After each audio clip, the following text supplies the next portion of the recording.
అందరికీ నమస్కారం. పశ్చిమ బెంగాల్ ఫలితాల్లో మెజారిటీ సర్వేలు చెప్పినట్టే బీజేపీనే అధికారంలోకి వస్తుంది. ఇక్కడ మొత్తం 294 స్థానాలు ఉన్నాయి. Magic figure 148. 148 సంఖ్యను బీజేపీ ఈజీగానే రీచ్ అవుతుంది అనేది మనకు తెలుస్తున్న సమాచారం.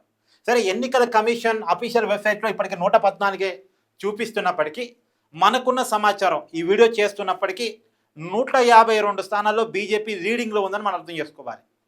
నాకున్న సమాచారం ప్రకారం 152 స్థానాల్లో బీజేపీ లీడింగ్లో ఉంది. అంటే 148 మ్యాజిక్ ఫిగర్, అంటే మ్యాజిక్ ఫిగర్ని దాటే లీడింగ్లో ఉంది. ఇక్కడ తృణమూల్ కాంగ్రెస్ పార్టీకి 69 సీట్లు చూపిస్తున్నప్పటికీ కూడా నాకున్నటువంటి సమాచారం మేరకు 121 సీట్లు లీడింగ్లో ఉంది. 121 సీట్లు టీఎంసీ, 152 సీట్లలో బీజేపీ. సరే, అది అటు ఇటు మారుతూ ఉంటుంది. కానీ క్లియర్గా ఇక్కడ అర్థం చేసుకోవాల్సింది ఏంటంటే, క్లియర్ కట్ హవా కనపడుతుంది. బీజేపీ అధికారంలోకి వస్తుంది. 10% ఓటు షేరు అదనంగా బీజేపీకి టీఎంసీ కంటే ఎక్కువ వస్తుంది. బీజేపీకి టీఎంసీ కంటే 10% ఓటు షేర్ ఎక్కువగా వస్తుంది. గతానికి రివర్స్. గతంలో బీజేపీ కంటే తృణమూల్ కాంగ్రెస్కి 10% ఓటు షేర్ ఎక్కువగా ఉంది. పోయినసారి తృణమూల్ కాంగ్రెస్కి 48% ఓట్ బ్యాంక్ వస్తే బీజేపీ పార్టీకి 37% మాత్రం 37.89 ఎంతో వచ్చింది. అంటే 38కి దగ్గరగా వచ్చి ఆగిపోయింది బీజేపీ ఓటింగ్ పర్సెంటేజ్. కానీ ఇప్పుడు రివర్స్లో 10% అధికం బీజేపీకి వస్తుంది ఓటు షేర్. బీజేపీ గెలిచిన చోటేమో చాలా బ్రహ్మాండమైన మెజార్టీతోటి క్లియర్ కట్ విన్నింగ్ కనపడతా ఉంది. టీఎంసీ గెలిచే చోటేమో చాలా తక్కువ మార్జిన్ కనపడతా ఉంది. అని మీకు సీట్ల పరంగా చూసినప్పుడు పెద్ద గ్యాప్ కనపడట్లేదు. తృణమూల్ కాంగ్రెస్ 121 సీట్లు కనపడుతుంది, బీజేపీ 152 సీట్లు కనపడుతుంది. మధ్యలో ఒక 30 సీట్ల వ్యత్యాసం కనపడుతుంది. కానీ ఓటింగ్ పర్సెంటేజ్లో మాత్రం చాలా పెద్ద గ్యాప్ కనపడుతుంది. ఎందుకంటే బీజేపీ గెలిచిన చోట పెద్ద మెజార్టీతో గెలుస్తూ ఉంది. తృణమూల్ కాంగ్రెస్ ఏమో చాలా కొద్ది మెజార్టీతో గెలుస్తూ ఉంది. ఇప్పుడుకున్న సమాచారం ప్రకారం భవానీపూర్లో మమతా బెనర్జీ వెనకబడి ఉన్నారు. అక్కడ బీజేపీ అభ్యర్థి శివేందు అధికారి మెజార్టీలో ఉన్నారు, లీడింగ్లో ఉన్నారు. గతంలో మీకు గుర్తుందిగా 2021 ఎన్నికల్లో తృణమూల్ కాంగ్రెస్ పార్టీయే అధికారంలో వచ్చినప్పటికీ కూడా నందిగాంలో శివేందు అధికారి చేతుల్లో మమతా బెనర్జీ ఎమ్మెల్యేగా ఓడిపోయారు. తర్వాత ఉప ఎన్నికల్లో భవానీపూర్ నుంచి గెలిచారు. అప్పటికే ముఖ్యమంత్రి పదవిని చేపట్టారు. ఆ పార్టీ గెలిచింది కాబట్టి ఆమె ముఖ్యమంత్రి పదవి చేపట్టగలిగారు. సో ఈసారి బీజేపీ వర్కౌట్స్ బాగా పనిచేశాయి. ఇక్కడ మీరు చాలా క్లియర్గా అర్థం చేసుకోవాల్సింది, 2016లో కేవలం 3 సీట్లు ఉన్నాయి బీజేపీకి. 2021లో 77 సీట్లు వచ్చాయి. అంటే అమాంతం 74 సీట్లు పెరిగాయి. 74 సీట్లు పెరిగాయి 2021లో. ప్రతిపక్ష పార్టీగా వాళ్ళు అవతరించారు. సో ఎంత గ్రౌండ్ వరకు ఎంత వర్కౌట్ ఉంటే అంత అమాంతం మెరుగుద్ది. అధికారంలోకి వస్తే అనంత ఊపుని కూడా తీసుకొచ్చుకున్నారు వాళ్ళు. సరే, అధికారం రాలేదు, ప్రతిపక్ష స్థానంలో ఉన్నారు. ఈసారి పోయినసారి కంటే ఎక్కువ కష్టపడ్డారు. ప్రతి చిన్న విషయంలో జాగ్రత్త పడ్డారు. మమతా బలాలు గుర్తించారు, మమతా బలహీనతను గుర్తించారు. ఐప్యాక్ని ప్యాక్ చేసి పడేశారు ఈడీ రైట్స్ తోటి. వాళ్ళు మమతాకి టచ్లో లేకుండా అయిపోయారు వాళ్ళు. ఐప్యాక్ వాళ్ళు ఈసారి స్ట్రాటజీ లేవు, మమతాకి ఓన్ స్ట్రాటజీ లేదు, ఐప్యాక్ లేదు. ఈడీ రైట్స్ వాళ్ళ పనులు వాళ్ళు బిజీగా ఉన్నారు, ఈడీకి సమాధానం చెప్పే పనులు. ఇంకోవైపు మమతాకు అనుకూలంగా ఉన్నటువంటి అధికారులను ఎలక్షన్ కమిషన్ డే 1 కాదు, ఫస్ట్ అవర్లోనే మార్చి పడేసింది. ఈ సిఎస్ని మార్చారు, డీజీపీని మార్చారు, కోల్కతా సిపిని మార్చారు. మమతాకు అనుకూలంగా పనిచేస్తారనుకున్నటువంటి ఐఏఎస్ని ఐపీఎస్ని లూప్ లైన్లో పెట్టారు.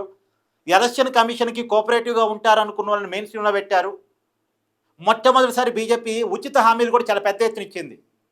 ప్రతి మహిళకు నెలకి 3,000 రూపాయలు ఇస్తామని హామీ ఇచ్చింది. నిరుద్యోగ భృతి ఇస్తామని హామీ ఇచ్చింది. పెద్ద ఎత్తున ఉద్యోగాలు కల్పిస్తామని హామీ ఇచ్చింది. కేంద్ర బలగాలను పెట్టి ఎలక్షన్ నిర్వహించింది. ఫస్ట్ టైం బెంగాల్లో కొంత ప్రశాంతంగా పోలింగ్ జరగటం. అప్పటికి అడపా చెదురు ముదురు ఘటనలు జరిగాయి. బీజేపీకి ఓటేద్దాం అనుకున్న చోట వాళ్ళు స్టిక్కర్లు అతికించి బీజేపీకి ఓటేయకుండా అడ్డుపడ్డ సందర్భాలు ఉన్నాయి. అక్కడ రీపోలింగ్ జరిగింది మొన్న.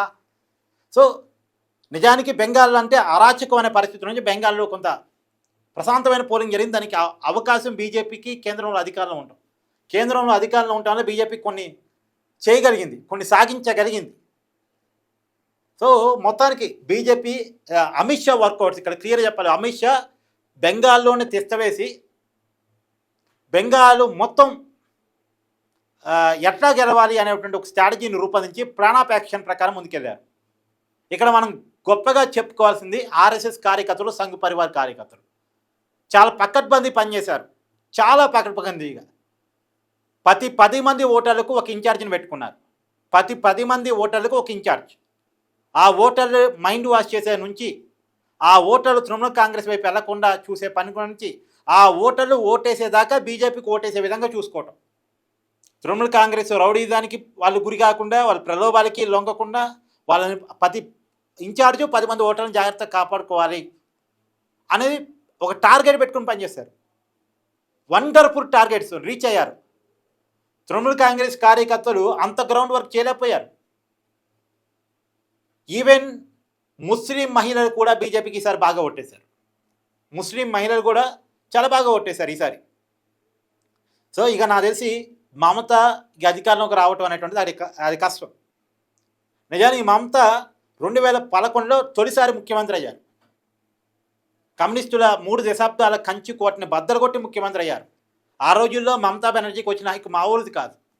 కానీ అధికారంలోకి వచ్చిన తర్వాత తన మీద ఉన్న నమ్మకాన్ని ఆమె పోగొట్టుకుంటూ వచ్చారు. కమ్యూనిస్టుని పారదోరారు, ప్రజాస్వామ్యం లేకుండా చేశారు, కాంగ్రెస్ని లేకుండా చేయడానికి తీవ్రమైన ప్రయత్నం చేశారు. అంటే తనకు వ్యతిరేకులు ఎవరు ఉండొద్దు అనుకున్నారు. అక్కడ 2016లో 1 సైడ్ ఎలక్షన్ నిర్వహించుకున్నారు. అక్కడ అంటే ఓన్లీ రిగ్గింగు, ర్యాగింగు, రౌడీయిజం ఇదే 2016 ఎన్నికలు మీరు చూస్తే.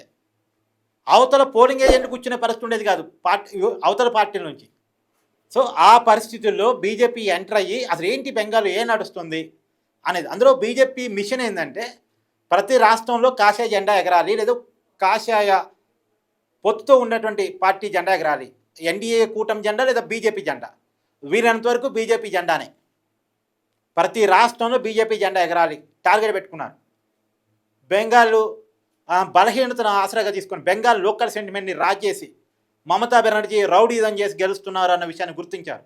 రౌడీజానికి అడ్డుకట్టేశారు, లోకల్ సెంటిమెంట్కి కూడా అడ్డుకట్టేసి బెంగాల్ని కాపాడారనేటువంటి స్లోగన్ తోటి 2016-17 ఎన్నికల తర్వాత నుంచి 2016 ఎన్నికల తర్వాత నుంచి దృష్టి పెట్టడం స్టార్ట్ చేశారు. 2018 నుంచి బీజేపీ అప్రఖ్యాతంగా ఎదగడం స్టార్ట్ అయింది. బీజేపీ మమతాను ఎదుర్కోగలిగిద్ది అన్న విషయాన్ని అర్థం చేసుకున్నటువంటి అక్కడ ఉన్న కమ్యూనిస్ట్ ఓట్ బ్యాంక్ కూడా బతకాలి కాబట్టి, తమ కుటుంబాలు ఉండాలి కాబట్టి, తమ గ్రామాల్లోనే ఉండగలగాలి కాబట్టి వాళ్ళ సిద్ధాంతం ఒప్పుకోకపోయినా బీజేపీ వెనక్కి ర్యాలీ అయ్యారు. అక్కడ ఉన్న Congress vote bank, communist vote bank మొత్తం బీజేపీ వెనక్కి ర్యాలీ అయ్యారు. ఎందుకంటే మమతా అరాచకాలు తట్టుకోలేక. ఇందా చెప్పానుగా 2016 ఎన్నికల్లో అవతల వాళ్ళు ఎన్నికల ఏజెంట్గా కూర్చునే పరిస్థితి కూడా ఉండేది కాదు.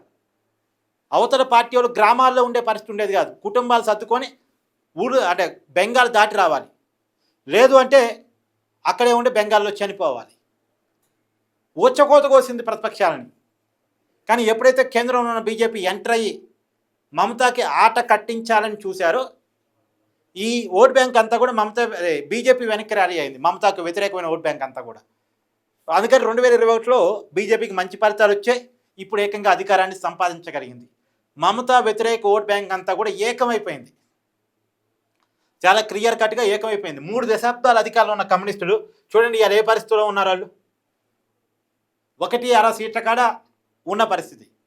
ఎందుకు? ఆ ఓట్లన్నీ ఎడిపోయాయి, బీజేపీ వెనక్కి వచ్చాయి.